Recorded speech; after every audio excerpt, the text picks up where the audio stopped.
Richard Ulrey was a chiropractor who Well, he merged still is.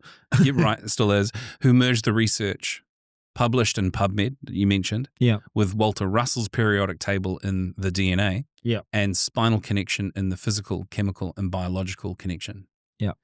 Yeah, I just think it deserves that Look, recognition there. absolutely. Look, the people that have done this, It's advanced, it's immense. Yeah. I mean, Walter Russell's ran in the early 1920s, 30s. I mean, I think it's 1926 on the bottom of his chart. Yeah. These people have done an immense amount of work. And what's really showing is that if you are willing to look and willing to open up your mind, it is out there, and research can be achieved. And it's amazing. We have all these computers that have search engines and GPT. Even they will bring up some of this stuff and go, yeah, because, oh, shit, somewhere out in the background, you never thought about that before. That's true. That's true. Well, I'll hit the next slide, shall I? Yeah. Mineral deficiency equals limiting factors. That's absolutely right. Yeah. Now, and that's equally on the other side of things too. Mineral excesses will cause limiting factors. Yeah, okay? Yeah, we did discuss that in the last episode. Well, I'll bring this up in the because I mentioned at the time, wouldn't it just not matter? Because if you put too much on the land, you'll end up just using it later, won't you? Simplistic, I know, but then you're able to explain how that squash production. Well, absolutely. If you've got an excess of one thing and you actually put too much of it so that the other minerals in proportion to it can't do the job, you've stuffed it up. You've thrown too much of one thing. Too much of a good thing. Yeah. And molybdenum's probably one of the greatest scenarios in that regard because, we need 0.5 of a part per million in the plants to actually be healthy. Right. And create clover growth and nitrogen nodulation and a whole lot of other bits and pieces. Some of the farmers thought this was brilliant. Let's put on double. And all they got was... They didn't get double the response. No, they got treble the irritation and problems because now it created a copper deficiency. So it wasn't just a case of the diminishing returns, it was actually creating a bad thing. It did. It creates a chronic problem when it's in excess. Okay. And that's why I'm careful with when we start these processes, when you're putting liming or you're alkaline, bringing minerals up, molybdenum comes into availability. So you do it in a herbage test. And so you keep an eye on it. And then there are times, oh, cool, I can go now. You need a little bit because the soil's growing. But these are all in context. Right. So next point on the screen. What are we looking at? Deficiency impacts human and animal health. So when we look at the spinal reflexation and the minerals and the requirements and everything like that, there are some real issues that show up in soil. Absolutely. Right. And one of the cracking things that I'm always chasing the silicon thing around. Okay. So it's number 40 on the genetic sequence. Okay. It regenerates under at 9 p.m. It's the lumbar 2 bone at the bottom of the back. Okay. Yeah. And really important mineral, silicon. But right next to it is its antithesis, aluminium, number 39. Okay. And it regenerates at 8 p.m.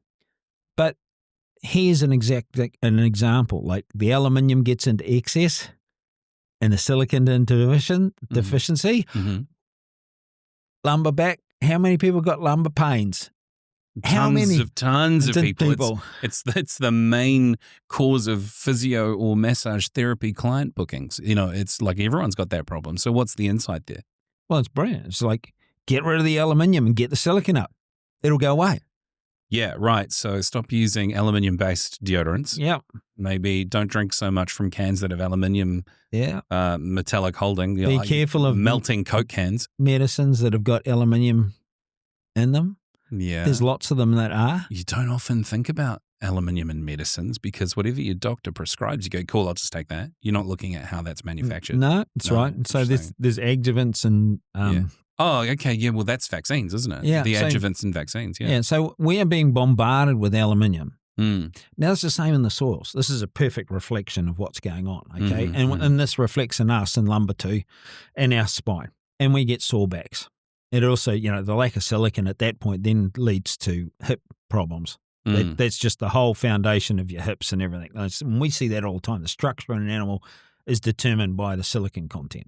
So there we see this again in the Herbert's test, where I've said before, we were swapping 25 parts per million of silicon to 100 against 150 of aluminium, and we're swapping it the other way around. Okay. So we go to 25 parts per million of aluminium. Big swap. Huge, massive structural change. Okay. And then on the other side of that, on the other side of silicon is phosphorus. Okay. Now, this is another huge issue with... What is phosphorus linked to in the human body?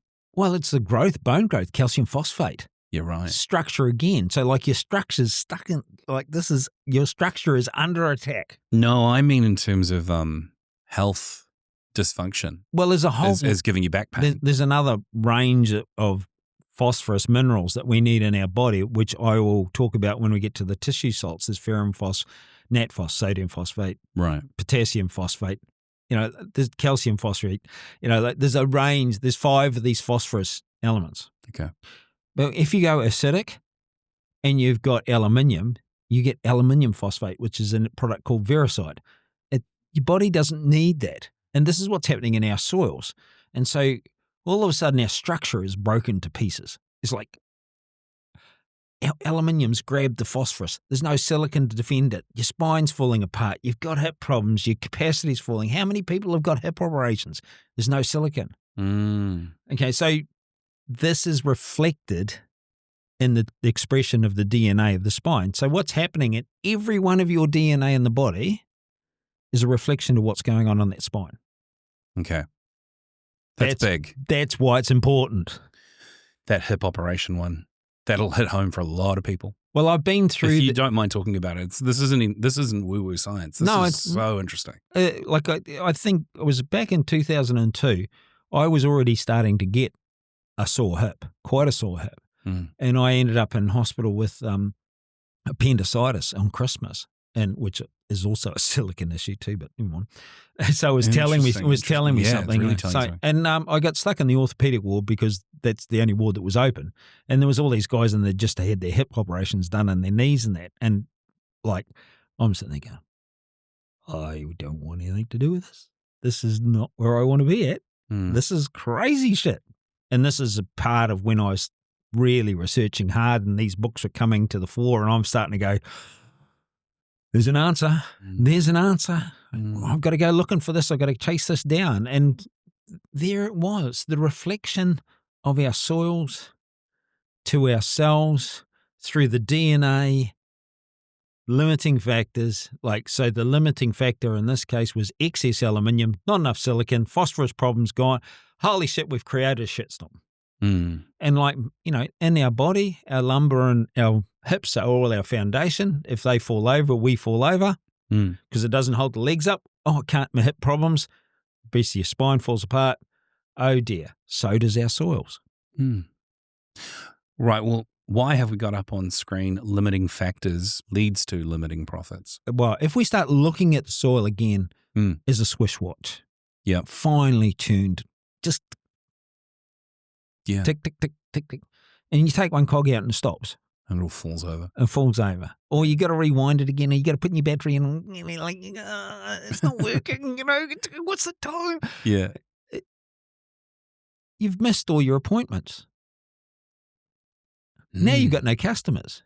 Now you've got no profit. Now you've got a whole lot of problems. It's like all of these things follow. You make me think of missing your biological appointments too, sort of the key marker points in the season. Yeah, the reproductive. Where you expect certain things to have occurred. That's right. Yeah. All of these things impact, and therefore all of the things that go on in the soil that then go through to the health factor, you've missed out on. So you don't produce natural nitrogen in the soil. You don't produce all the minerals that you require for plant growth. You miss out on the massive production. Your animals are sick, so you're paying there. You can't meet a high-priced market because you haven't got a quality product. Because somebody came in with a sledgehammer. Oh, put some more nitrogen on, or put some phosphate on, or put this on. Are there limiting factors that should be being tested for specifically? We do, and that's what the soil tests do. It's like, oh, your aluminium's out of bed. Oh, that's the potassium's too high. Oh, these are the excess limiting factors. You do different kinds of tests, though, than most people. Like, there will be farmers who go, no, I'm already testing that. What are they missing? Oh, look, there's so much. The aluminiums, the total soil tests. What is your soil made up of? And this is the pun part where I actually really enjoy working. The pun part? The pun part, yeah. Well, I actually really enjoy working with geologists. Huh. Because they have a fundamental knowledge of how minerals or soils were produced. And these are cool guys that hang out with. You can go, well, what about this here? And you go, blah, blah, blah, blah. Oh, yeah. This, Ewan, is the opposite of siloing information, actually. When Absolutely. You're talking about people like that. Yeah, no, it's cool. I mean, I had a couple of weeks ago, we were in down in Gore, and the chap there, Peter Gunn,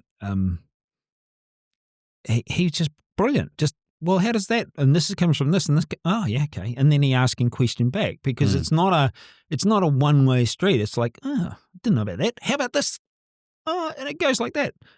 Okay, I get it. And so there's a real awesomeness when you start talking to people about how things are produced. Like he started telling me how the silica came down, and I said, well, that'd have to be out of Central Otago. And he goes, yeah. I said, how do you know that? And because and then he talks about the West Coast, and he talks about Parkahee, and I say, yeah, that's pipe clay in Northland. What? So it's the same stuff. And like you can see from the same, it would have come from the same event.